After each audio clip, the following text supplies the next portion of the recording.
مرحبا حبايبي، شلونكم؟ ان شاء الله تكونون بخير. اليوم راح اقدم لكم السوتلاج او الرز بالحليب على الطريقه التركيه. فتجيبون نص كاس رز، بس حصرا يعني يكون الرز المصري عادي. انا غسلته بدون حتى ما نقعته وحطيته بجريه، ولازم نحط عليه قلاصين مي حار، يعني مي مغلي. هذا نفتح الغاز على العالي الى ان نشوفه يغلي المي. نوطي الحركه بس ما نتركه، لازم نظل نحركه.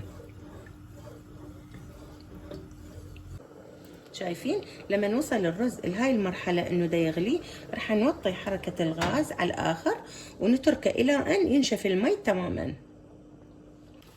لما يوصل هاي المرحله شايفين نبلش ندير الحليب. خلاص نشف المي، ندير الحليب. هو لتر حليب، بس أنا أخذت من عنده كاس حتى أذوب النشا، وأظل أستمر بالتحريك حتى ما أريد يلزق بقاع الجدرية التمن.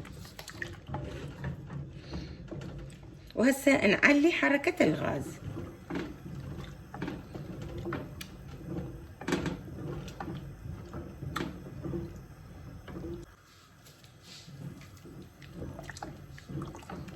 بهاي المرحلة ندير القشطة.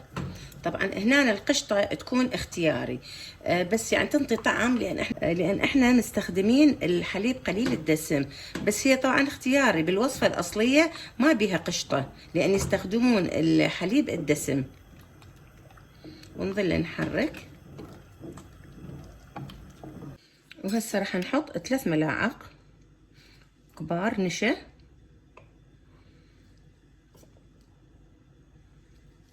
وهذا الكاس الحليب اللي بقى،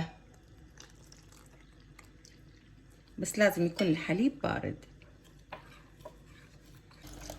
وهسه راح ندير النشا على الحليب ونحرك. طبعا وبهاي الوصفة نستخدم المطيبات فقط الفانيلا البودرة.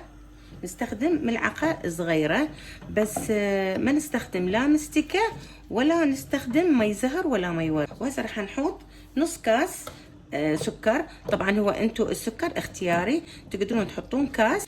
هسه هذا احنا خليه على نار واطية، يعني بس 3 دقائق بين ما يذوب السكر.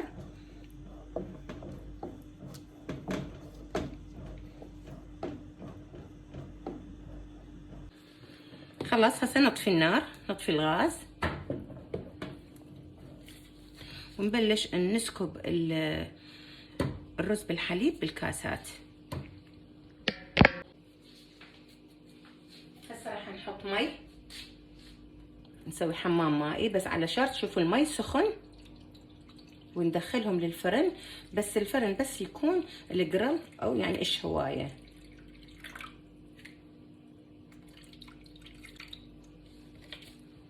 هسه ندخلهم الفرن بس يحمر وجههم نطلعهم.